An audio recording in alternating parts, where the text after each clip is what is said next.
তাছাড়া ছোটবেলায় গাছে উঠে কত আম পেড়েছি, এখন বয়স হয়ে গেছে তো গাছে উঠলে হাত পা কাঁপে।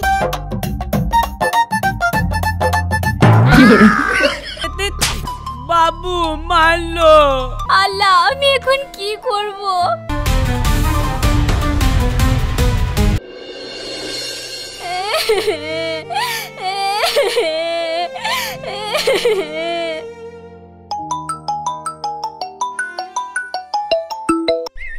ভাই আমি তো বাগানে চলে এসেছি, তুমি কোথায়? ভাই তুমি চলে এসছো? আমি রাস্তাতেই আছি, তুমি গাছ কটা দেখো, আমি চলে আসি। ঠিক আছে ভাই। আলমগীর ভাই আস্তে আস্তে বাগানটা দেখি রাখি, পড়তা হলে লিব না হলে লিব না।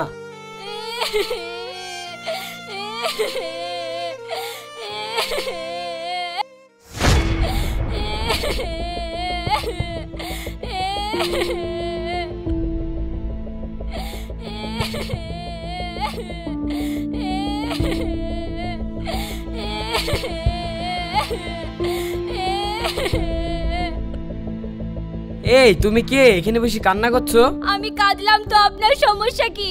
না আমার কোনো সমস্যা নাই, তুমি এখানে বসে কাঁদছো তো তাই তোমার সমস্যাটা জানতে চাই।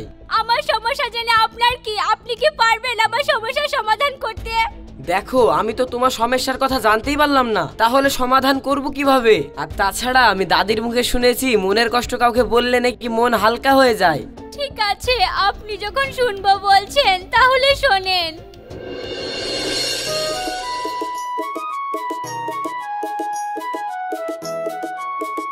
খালা আজকে অনেক কাম পারবো হবে, মা বলেছে ভালো আমলি গেলে আচার বানাবে। মেলা আম নিবে, আজকে তোকেই গাছে উঠতে হবে। কি যে বলো খালা, তুমি থাকতে আমি গাছে উঠবো কেন? তাছাড়া ছোটবেলায় গাছে উঠে কত আম পেড়েছি, এখন বয়স হয়ে গেছে তো গাছে উঠলে হাত পা কাঁপে। কি বললি রওশন, তোর বয়স হয়ে গেছে নাকি? এইটুকু ছেলে, তোর আবার কতই বা বয়স? তুমি জানো মা প্রত্যেক দিন বলি বুড়ো ধার হয়ে গেছি, বাগানে বাগানে কি করে বেড়াস, আর তুমি বলছো কটুক ছেলে। লেলে তোর সাথে কথাই আর পারবো না, তোকে গাছে উঠতে হবে না, আমি উঠবো, চল তাড়াতাড়ি। নাচমা, নাচমা, এই সতীনের বিকি যে কমনে যায়, একটা কাজও ঠিক মতো পাইনি। মামা সাথে সাথে ছাটা মতো, হ্যাঁ আমার হাড় একটু হওয়া লাগতো, আসছে তোকে পাই তাহলে আর বিষ ছেড়ে দেবো।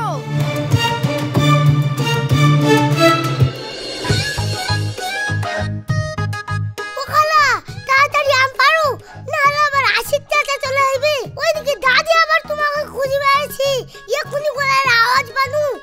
হ্যাঁ হ্যাঁ আমি পারছি, তুই তো কথা বলিসনি তো, লোক করে দাঁড়িয়ে থাক।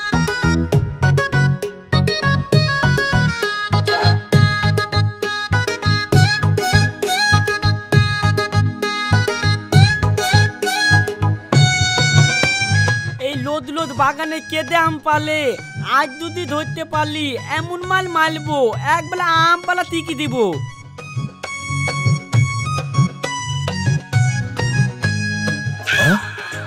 কি ব্যাপার, ওই গাতের পাতা লড়তে কেনে?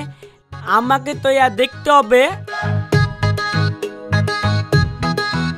तू तो गया बेटे।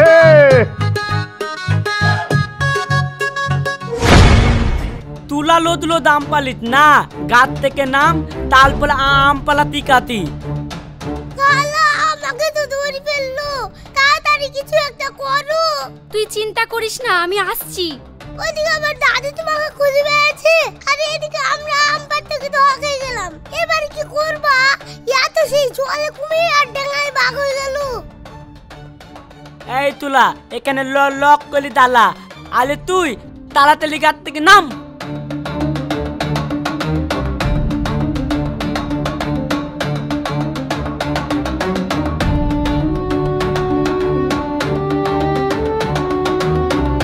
ও আলমগীর, তোমার বাবুর আম বাগানে তো কত আম, আমরা না হয় দুটো আম খেয়েইছি, তোমার বউ খেলে কি তুমি তার সাথে এরকম করতে পারতা? এই আমার বউলে করতে পারতাম না, ঠিক আছে, কিন্তু তুই তো আমার বউ না। সে বউ না ঠিক আছে, কিন্তু বউ হতে কতক্ষণ? নাজমা তুই ধরতে বলতিস? হ্যাঁ বলছি তো। এই নানুমা, তুই আমার তো তেল কম করিস নি, আমার তুলি লাগে। ওলে বাবালে আলমগি, তুমি চোখটা একটু বন্ধ করো, তোমাকে একটা জিনিস দেব। তাই কি দিবিলে? তুমি একবার চোখটা বন্ধই করো না। হ্যাঁ, আমি চোখ বন্ধ করবা, তুই পালি যাবি না? বিশ্বাস করো আমি পালাবো না, তুমি চোখটা বন্ধ করে একটু হাঁ করো না। ঠিক আছে ঠিক আছে, তুই কি দিবি দে।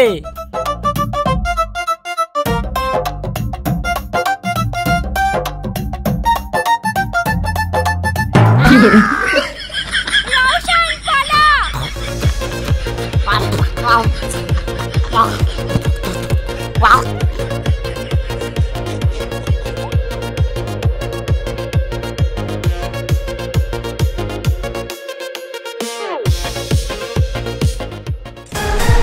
বাড়িতে একটা কাজ পাবো না, সারাদিন দিন করে বাগানে বাগানে টহলতে পারো না।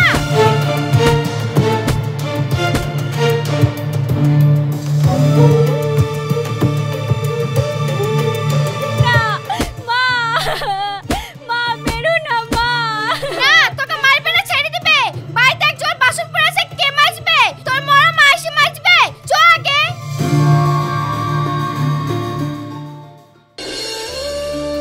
কই গো লিজা, বাড়িতে আছো নাকি? বাবু আপনি আসেন আসেন। লিজা, এইটা কে? ও এইটা আমার তো সেই সতীনের মেয়ে, সতীনটা মরে গেছে আর এই আপদটাকে বাড়িতে থুই গেছে। বাবু এই তো থেমে দে আমার মুখে লঙ্কাল গুলি ছুটি পালিটে, আপনি আর বিতাল করেন। সে বিচার পরে হবে, কিন্তু এই মেয়ে যে এত সুন্দর দেখতে তা তো তুই আগে বলিসনি। বাবু আপনারা বসেন, আমি আপনাদের জন্য চা করে নিয়ে আসি। আরে চা করতে হবে না, শোনো, তুমি যে আমার সাথে 1 বছর আগে 50,000 টাকা ধার নিয়ে এসেছিলা, সেই টাকা যে সুদে আসলে 1 লাখ টাকা হয়ে গেছে, তা সেই টাকাটা তো শোধ দিতে হবে, সেই খেয়াল কি তোমার আছে?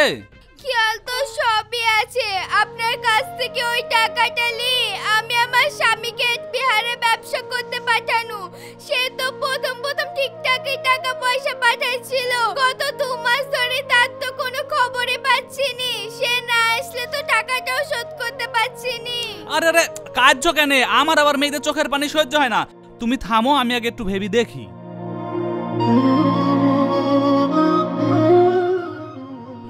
তাও তো গো, তোমার স্বামীর যদি এখন খোঁজ না পাওয়া যায়, কি করিবা সংসার চালাবা, আর কি করিবা আমার টাকা শোধ করবা? এদিকে ঘরে আবার বিদারি মেয়ে। হ্যাঁ বাবু, এই চিন্তাতে তো সারাদিন মরে যায়। আরে তুমি এত চিন্তা করছো কেন? আমার একটা কথা শুনো, আমার ওই দ্বিতীয় বোর্ডা মরে যাওয়ার পর থেকে আমি তো সে এক প্রকার সে আই বড়ই। তা তুমি যদি রাজি তোমার মেয়ের সাথে আমার বিড়া দাও, তাহলে তোমার মেয়ের বিজনেও চিন্তা করতে হবে না, আবার আমার টাকাও শোধ করতে হবে না, আবার তোমার সংসার চালানোর দায়িত্বও আমার। হ্যাঁ হ্যাঁ, লাদি থাকলে বলো, বাবু আবার বিয়ে করা থক নাই।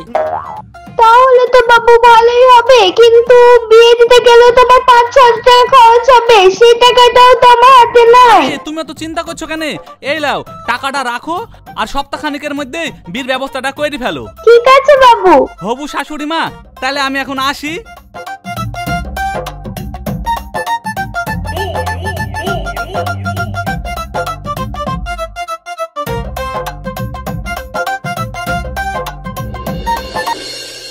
তাহলে এবার বুঝতে পারলেন তো আমি কিসের জন্য কান্না করছি?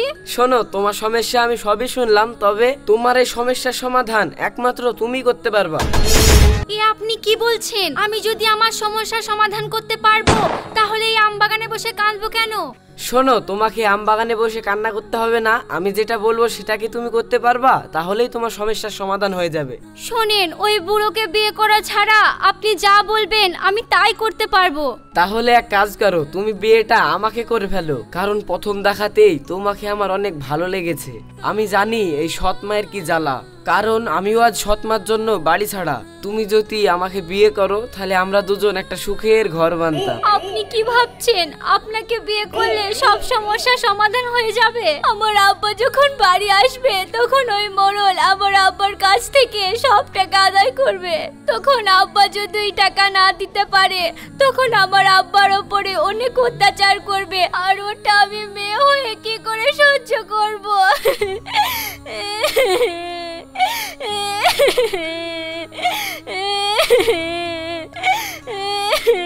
তুমি কোনো চিন্তা করো না, আমি যখন তোমাকে বিয়ে করব ওই মোড়লের টাকাও আমি শোধ করব, আর তারপর তোমাকে নিয়ে আমি অনেক দূরে চলে যাব। আলমগীর, এ আমি কি দেখছি? আজ বাদে কাল আমার বি আর আম বাগানে দাঁড়ি এইভাবে একটা ছেলের সঙ্গে গল্প করছে। বাবু ও তো নি বলে যে বুনের পাখিকে ধরতে পারলে তঙ্গে তঙ্গে কাতায় পুঁততে হয়, নাইলে পাখি পুত হয়ে যায়। তাইলে পাখি আপনি তাড়াতাড়ি পাখিকে কাতায় পুলি পেলেন, নালে দেখবেন অন্য দুনা তা থেকে বাতা বেঁধে পেলেতে। তুই লিজার বাড়িতে যা, গিয়ে ওকে বলগা কালকে আমি ওর মেয়েকে বিয়ে করতে আসছি।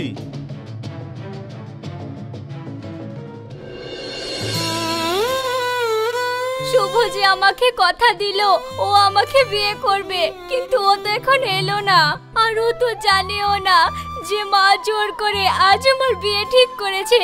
আল্লাহ, আমি এখন কি করব?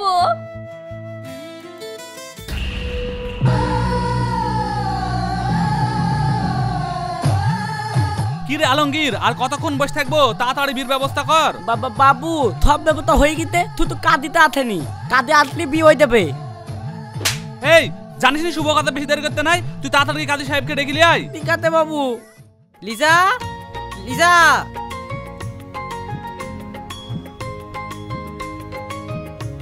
কি ব্যাপার লিজা, বাড়িতে সব কি হচ্ছে? ওগো, তুমি ফিরে এসছো? তোদিন তুমি কোথায় ছিলা? আব্বা, তুমি চলে এসছো, আমাকে বাঁচাও। মা, তুই বিয়ে শাড়ি পরে কাঁদছিস কেনে? আব্বা, মা ওই মোড়লের কাছে যেই টাকা ধার করেছিল ওই টাকাটা শোধ দিতে পারেনি বলে মা আমাকে ওই মোড়লের সাথে জোর করে বিয়ে দিয়ে দিচ্ছে। আব্বা, তুমি আমাকে বাঁচাও।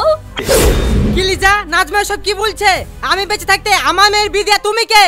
আমি এই বিয়ে কোনোদিন হতে দেব না। তোমরা বাবুর তাতে তোমার মেয়ের বিয়ে দিবা না, আবার বাবুর টাকাও দিবা না, তা বললে তো হবে না। যদি এই বিয়ে না হয় তাহলে বাবুর টাকা পেলো। বাবু, আপনার ব্যাগারটা, আপনি আমার মেয়ের এত বড় সর্বনষ্ট করবেন না। আমি আপনাকে কথা দিচ্ছি, যেভাবেই হোক আপনার সব টাকা আমি শোধ করে দেব। শালা, টাকাও দিবে না, আবার ওর মেয়ের সাথে আমার বিয়েও দিবে না। এই কে কোথায়, তুই তাড়াতাড়ি বিয়ের ব্যবস্থা কর। বাবু এ দেখেন কাদি তাই তলিতে। এই কাজী সাহেব, বি পড়াও। বন্ধ করে এই বিয়ে। এই তুই কেলে বাবুল বিয়ে বন্ধ করতে? বাবু মারলো। এই তোর সাহস তো কম না, তুই আমার লোকের গায়ে হাত দিস? আর তোরা দাঁড়িয়ে কি দেখছিস? মেয়েরও ঠ্যাং ঠুং ভেঙে দে।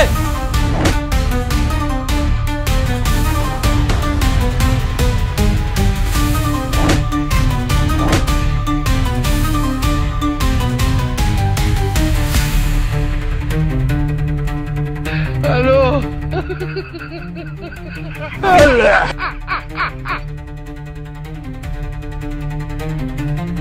বাঁচতে চাইলে এখনই এখান থেকে পালা, না হলে তোকে এমন মার মারবো জীবনে তুই বিয়ে করার কথা ভুলে যাবি।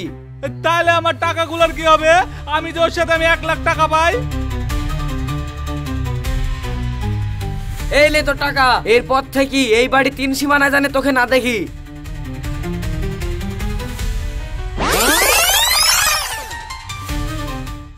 আপনি কেমন মা? নাজমা যদি আপনার নিজের সন্তান হতো তার সাথে আপনি এই কাজটা করতে পারতেন? বাপ, আমার ভুল হয়ে গেছে বাপ, তুমি আমাকে ক্ষমা করে দাও। নাজমা, তুই আমাকে ক্ষমা করে দে, আমি তোর উপরে বড় অন্যায় করতে যাচ্ছিলাম। মা, তুমি যত বড়ই অন্যায় করো না কেন, তুমি তো আমার মা, আর মাকে কি কখনো ক্ষমা না করে থাকা যায়? নাজমা, এই ছেলেটাকে যে আমাদের এত বড় বিপদের দিনে পাশে এসে দাঁড়ালো? আব্বা, এর নাম শুভ, এ আমার সব দুঃখ কষ্ট শুনেও আমাকে বিয়ে করতে চেয়েছে। হ্যাঁ চাচা, আমি নাজমাকে বিয়ে করে এখান থেকে নিয়ে যেতে এসেছি। ঠিক আছে বাপ, তাহলে আমি দাঁড়িয়ে থেকে তোমাদের দুজনের বিয়ে দিব। লিজা, চলো আমরা বিয়ের ব্যবস্থা করি।